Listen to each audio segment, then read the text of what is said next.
Hey, so let's talk about detachment. And this video is going to be the discussion you didn't know you needed right now, because a lot of us are feeling overwhelmed by things that we can't change. And so whenever we are confronted with feelings like that, it sounds counterintuitive, but we have to go deeper inward. The only way to find relief, to find peace, to find joy again is to not react to the mirror, the holographic simulation that we call 3D reality, but to go inward. And if you want to know what detachment really is and how to do it and how to walk the pathway of surrender, not only in the way that this helps you manifest more of your preferred experience of reality, but this is also how you help to tune back into the only part of you that knows what's really going on, the you that exists underneath all the filters, all the veils of your wounding, what triggers you, your trauma patterns and your trauma codes over a lifetime, through your ancestry, through your, genealogical legacy. You have to get to what's underneath all of that. And so that is what detachment really is. And it also sounds counterintuitive because the perspective I'm going to offer you here, and I invite you to stick around to the end because this is a cohesive talk. It all goes together. And so we're going to go on a little journey in how I talk about this. It's not going to be a long video. But what's really important to understand is detachment, although this sounds counterintuitive too, is not removing yourself from feelings. It is about feeling them on a much deeper level, sitting with them completely. So let's start with what doesn't work, okay? So when uncomfortable feelings show up, the mind panics. It scrambles to fix. The mind is a supercomputer that acts like a problem solver. It is constantly looking for problems to solve, and that's why the mind is really good at creating problems. But it is looking for solutions all the time. It's trying to fix. And when you're sending a signal, I'm uncomfortable, I'm feeling a lot of discomfort, I don't like this, I don't like this, I don't like this, the mind is going to scramble for some solution. The problem with this is that what you need to do in that moment is actually feel your feelings. So the mind is going to come up with more thoughts, more of a carousel loop of the old beliefs, old thoughts, old ideas, old impressions of the version of you that only sees life through the level of your wounding. There are no solutions to be found there. If there were, you would have found them already because you've been operating from that version of you, from that system, okay? So those feelings, let's get back to the feelings. They are signals, okay? They are pivotal opportunities for change. Your feelings, yes. And when ignored or suppressed, they just stick around. They resurface again and again. And when do they resurface again and again? When something in the mirror, the holographic simulation of reality, reflects something back to you that is uncomfortable. And it's not because something in the mirror is happening without you feeling it first. This reality simulation, this 3D game that we came to play, if you understand the mirror principle, the unity principle, which is what I teach and share in Visionary School and Coherence Program, my signature program, we are not going to see any changes in the mirror. Like if you look in the mirror and you expect to see a smile before you put one on your own physical face, you're pretty deluded. Okay, so let's have some fun. I'm sorry, I'm playing. The mirror cannot do anything that you are not already doing. It cannot reflect a feeling back to you that you're not already feeling. Okay. So when you have this resurfacing of things over and over and over again in playing out in the collective, in the mirror reflection of reality, it's like this familiar carousel loop again and again and again. It's because we have this kind of misstep that, we want to push through the feelings. We have this adage, feel the fear and do it anyway, when, we're trying to manifest our best life or have a better experience of reality. We want to do something we haven't done before. Feel the fear and do it anyway, right? It's a famous adage, but that's not emotional maturity. That's emotional bypassing. And that's a signal that it's okay, because this adage is, it's been there, it's been around for a long time. The signal is that it's okay to do that, to push past your feelings. But when you notice the fear, when you can even sit with it and name it, even anger, fear, sadness, the big three, then you're able to stop pushing forward. You just naturally move forward. When you are operating from that energy of feel the fear and do it anyway, you're pushing, you're forcing against the flow of life, you're hoping for the best. Meanwhile, your inner world is still drowning in the same unresolved fear, the same repressed or suppressed anxiety, regret. You want outward success, but all the while you have this inner chaos. They don't match up. That's not coherence. So, real emotional maturity, real mastery is something else entirely. It's detachment, but not the kind you think. Remember what I said at the very beginning? We think, maybe detachment is avoiding your feelings. Detachment is not being attached to your feelings. That's a better way to say what this is. And to not be attached to your feelings is actually to embrace them. So, what do I mean? It's about fully allowing, not escaping your feelings, not trying to numb out from them, not trying to push them away and say, I got shit to do. I'll deal with that later. Then we have a lifetime of maybe noticing uncomfortable feelings and just pushing them down even further and just kind of keeping an eye on them. Okay. We're here to feel all of it. This is an emotional world. It's a physical world. We're meant to have this emotional spectrum, this large spectrum of experience, and be able to go in and out of it without attaching to any one feeling. So, where most people try to control their emotions or sidestep them, detachment is really about creating safety within yourself to feel it all. It's not wrestling your feelings, it's yielding to them, accepting their flow. And we are in a world that is in flux. We're going to feel sadness one moment. I spent the entire day yesterday just feeling sadness because I needed to let it move through. Sometimes it takes a few minutes, sometimes it takes a full day. But if I can be patient with my feelings, knowing that they are there for a reason, I'm meant to feel them. That's why they're called feelings. If I can accept their flow, if you can accept the flow of your own feelings, you will find clarity in the process. You will not find clarity if you keep bypassing the feelings you're being invited and encouraged to feel. So when you detach, you notice something profound. Unfelt emotions like anger, fear, sadness, they create stories that make you believe in separation, make you feel isolated, right? Have you ever sat in a feeling of sadness or fear and felt like you were all alone? You didn't want to talk about it. It's like you held that fear very close and kept company with it, sat vigil with it. It's very isolating, isn't it?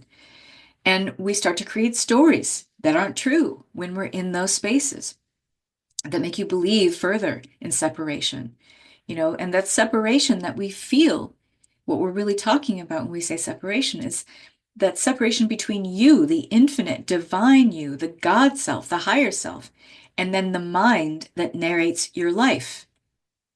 The mind thinks it's you, but it is not. It's narrating your life based on what it's known up until now. So when you feel those emotions fully, you dissolve the story.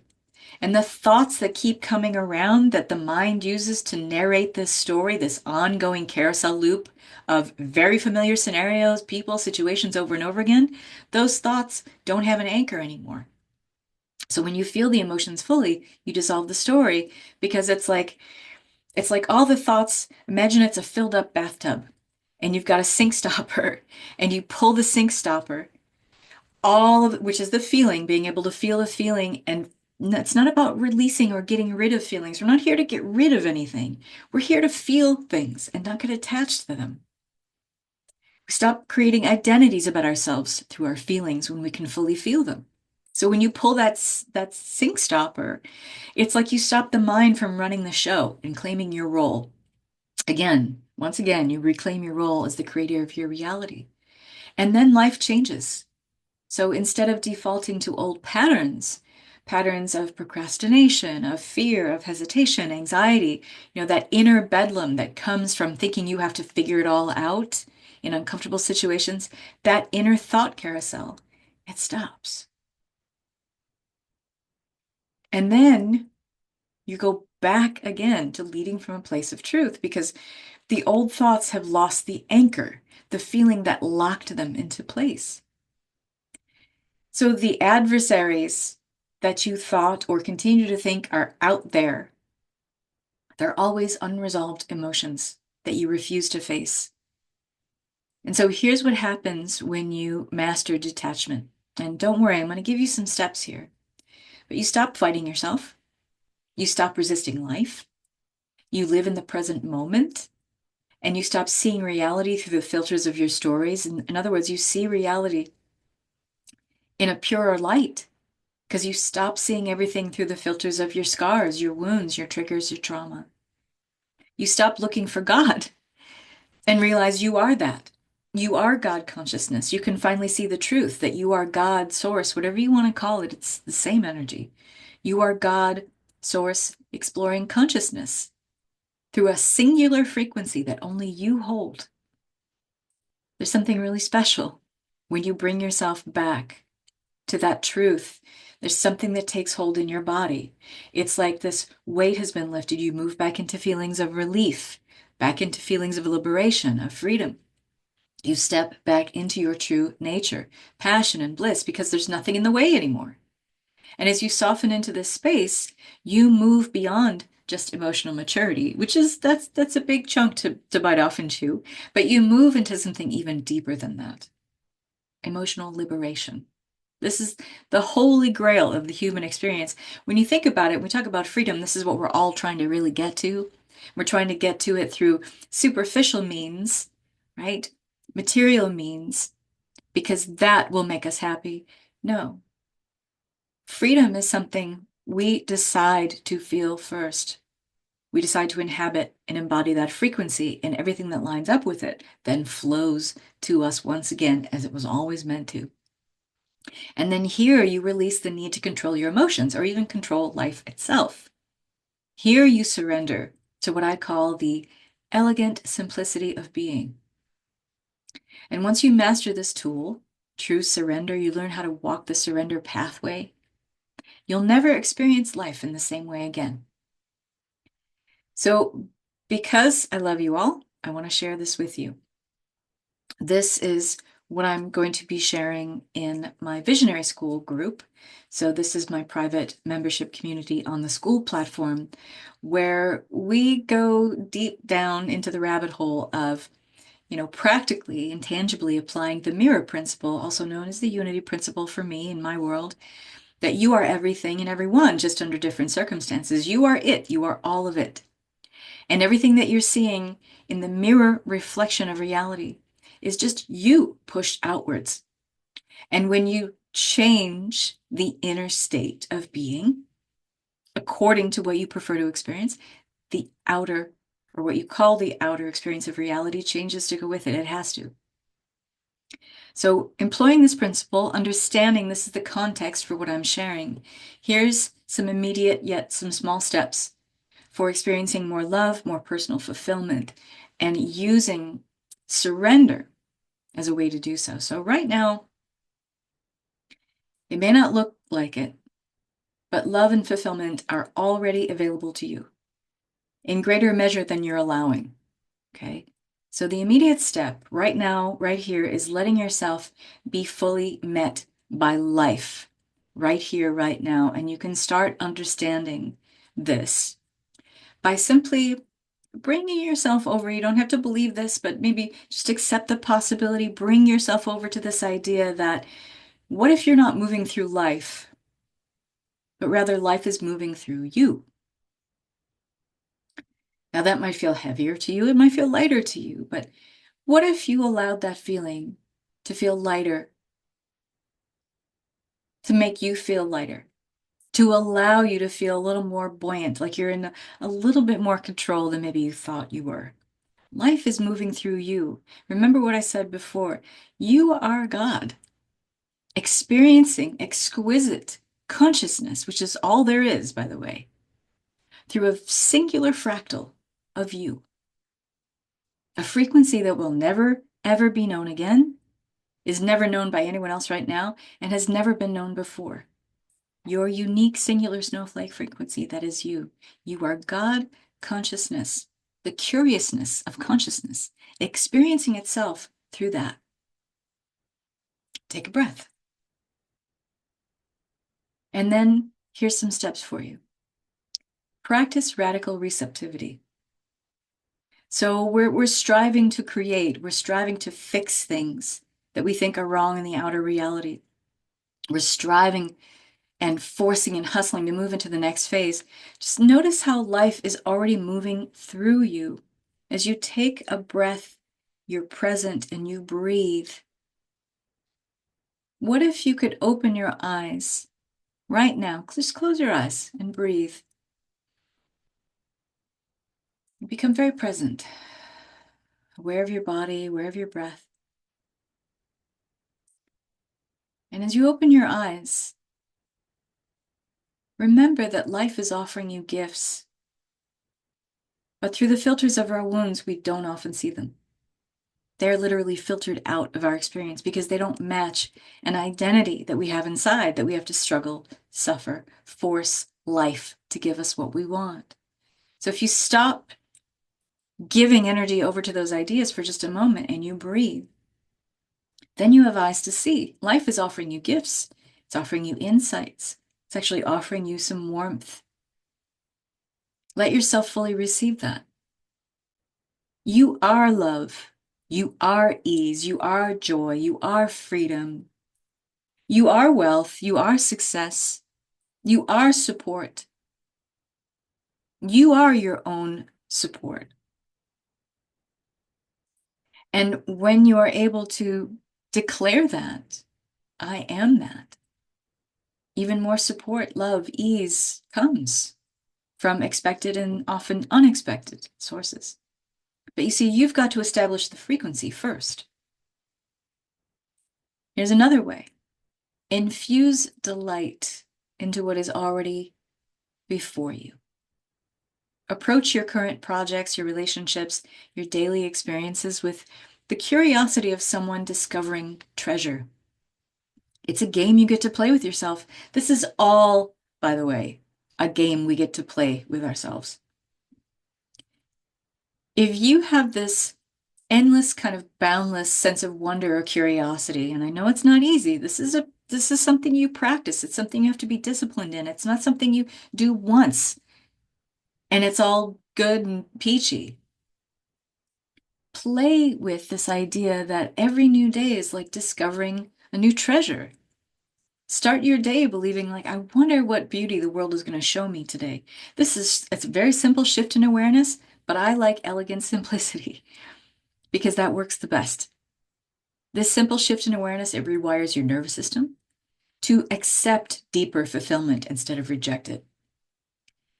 And I know this is a tough one, but it's the only way we're going to work through this massive collapse of the old and dream the new dream and be able to live it out, to build it up.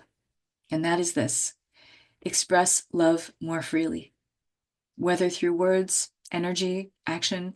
Giving love without condition increases the flow of love in your own field. Love is the primary creational force. It's not just a feeling. It's not just an emotion. It is the primary creational force of all that is. Nothing exists that did not come from love. We come from it. We return to it. It's only in the middle somewhere where we get murky on what it is and what it's supposed to do. It is here to be expressed. We are of that. We will never not be of love. And so if you want to increase the love in your own field and you want to see more of it reflected in the mirror projection of reality, well, not only does this align you with greater abundance, but it feels really, really fucking good. In closing, I want to tell you, you're already the living expression of what you seek. It's just buried. You are that, trust me. And so the path before you now, it's simply a process of remembering who you were Before you thought you had to force life to give you what you want. Before you had to force life to fix it, to line up with you, what you expect to see. Surrender in this way, understanding detachment and surrender in this way, it is not an act. It's not something you do. It is a path that you walk and you stay on it. Even when the shrapnel of a collapsing world is flinging at you from all directions, believe in yourself, believe in love. This is your invitation to start walking a path of greater surrender now. And if you want to know more about this, that's what Visionary School is all about. That's what I teach in Coherence program. Those are companion programs to each other, Visionary School and Coherence. If you like this content and you want to see more of it and you jive with my vibe, I would love a like on this video. I'd love for you to share it. I'd love for you to subscribe to my channel if that floats your boat. I know I'd love it. And it helps the algorithm to help you see more of my stuff and other people who are like-minded souls who also are looking for ways to improve their everyday experience of reality in a world that seems unrecognizably insane sometimes. When you like and subscribe to content like this, other people like you get to see it too. Thanks for watching. Bye-bye.